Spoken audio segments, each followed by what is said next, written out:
में ब्रिटिशर्स ने एक लॉ पास किया था और उस लॉ का नाम था रॉलेट एक्ट। ठीक है, ब्रिटिशर्स ने एक लॉ पास किया था, उस लॉ का नाम था रॉलेट एक्ट।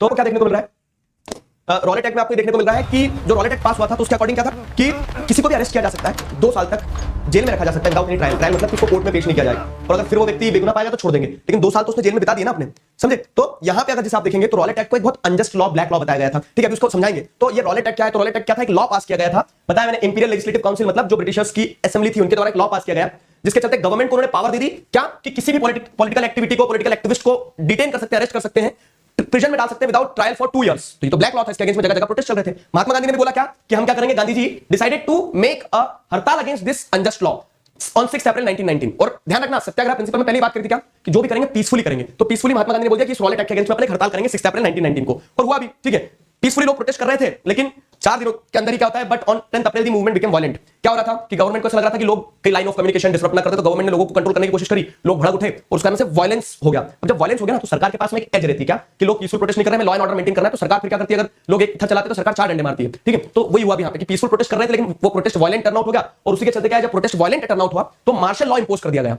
मार्शल लॉ क्या है? तो मार्शल लॉ मतलब फिर ब्रिटिश गवर्नमेंट ने एक लॉ इंट्रोड्यूस कर दिया कि अब कोई, मतलब एक तरह से कर्फ्यू लगा दिया कि people were not allowed to gather together on roads, parks. Public gathering को एक तरह से डिसबैंड कर दिया कि पब्लिक गैदरिंग जो है वो नहीं होगी। ठीक है, डिसअलाउ कर दिया। तो अब ये मार्शल लॉ इंपोज था।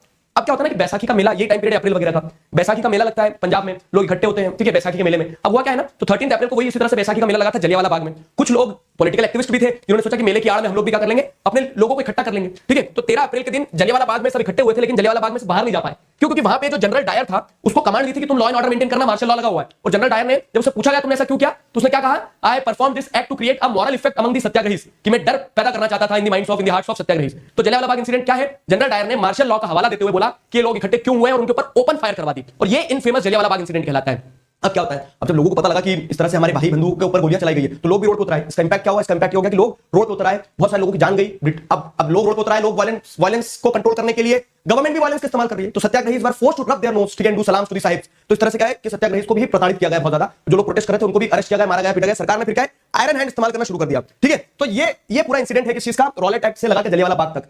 अब यहां पे समझ में आया वाला पॉइंट, ये जो मैं आपको बता रहा था यहाँ पे कि जलियांवाला बाग, रॉलेट एक्ट। अब इसी के पैरेलल में खिलाफत इशू भी चल रहा है। खिलाफत इशू क्या है समझना। तो खिलाफत इशू अगर मैं आपको बताऊं तो खिलाफत इशू एक प्रयास था कि जिसके चलते हम हिंदूज और मुस्लिम्स को नॉन कॉपरेशन मूवमेंट के लिए यूनिफाई कर सकते थे। कैसे? तो खिलाफत इशू ऐसा है कि कंटेक्स्ट दे रहा हूं मैं आपको कि ऑटोमन एम्पायर था, चैप्टर 1 में भी पढ़ा है। तो ऑटोमन एम्पायर जो टर्की में था, तो ऑटोमन एम्पायर के हेड जो थे, पॉलिटिकल हेड, उन्हें खलीफा कहा जाता था। और खलीफा जो थे तो वो वर्ल्ड वाइड जितने भी मुस्लिम मासेस हैं सबके स्पिरिचुअल हेड भी है। ठीक है, तो सारी मुस्लिम मासेस के सेंटिमेंट जुड़े हुए उनके साथ। ठीक है, तो अब क्या होता है कि खिलाफत इशू में ऐसा होता है कि मैं आपको समझा रहा हूं कि फर्स्ट वर्ल्ड वॉर में टर्की जो है, टर्की यानी कि ऑटोमन एम्पायर जो था उस टाइम पीरियड पे, वो हार जाता है। अब ऑटोमन एम्पायर हार जाता है तो दिखती बात है कि जो जीते हैं, जीतने वाले कौन थे? ब्रिटिशर्स वगैरह। ठीक है, तो जो अलाइड पावर्स जीती थी तो उसमें ब्रिटेन भी था, और ये कहा जा रहा था कि ब्रिटेन जो है टर्की के ऊपर हार्श पीस ट्रीटी इंपोज करेगा। अब सारी मुस्लिम मासेस को ऐसा लगा कि यार हमारे खलीफा के अगेंस्ट में क्या हो रहा है, डिसरिस्पेक्ट हो रही है, रूमर्स फैल गई, और उसी के चलते सारी Muslim masses all over the world जो थी तो they gathered together to protest against the Britain. सब ब्रिटिशर्स से नाराज थे। ठीक है, क्या था? तो the First World War had ended with the defeat of Ottoman Turkey. There were rumours that harsh peace treaty was going to be imposed on Khalifa. और उसी के चलते क्या है, उसी के चलते सारी मुस्लिम मासेस में, जैसे इंडिया में भी आप देखोगे तो young leaders like Mohammad Ali, Shaukat Ali, ठीक है, इन्होंने महात्मा गांधी के साथ बात करी कि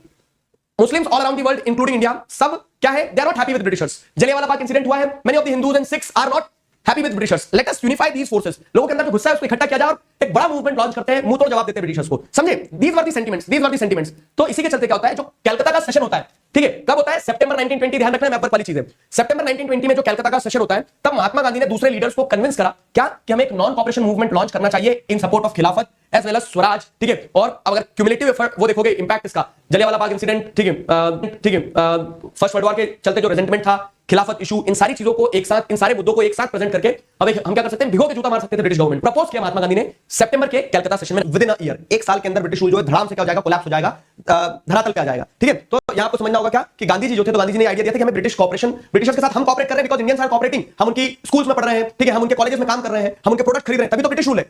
कॉपरेशन हटाओ, एक साल में ब्रिटिश रूल गिर जाएगा। ठीक है, तो the movement would unfold in stages. ये तो बात सही है कि चलो अपना कॉपरेशन हटाना है, लेकिन कैसे इसको मूवमेंट बनाएंगे? तो महात्मा गांधी ने बताया क्या अनफोल्ड करेंगे स्टेजेस में। पहले हम क्या करेंगे, अपना कॉपरेशन हटाएंगे, अपने टाइटल्स लौटाएंगे, अगर उन्होंने हमें कुछ मान लो क्या है कि उन्होंने हमें कोई उपाधि दी है तो वो हटाएंगे हम अपने पास से, उनके प्रोडक्ट खरीदना बंद करेंगे, और इस प्रोसेस में अगर ब्रिटिशर्स वायलेंट तरीके का इस्तेमाल करते हैं तब हम एक full fledged civil disobedience movement launch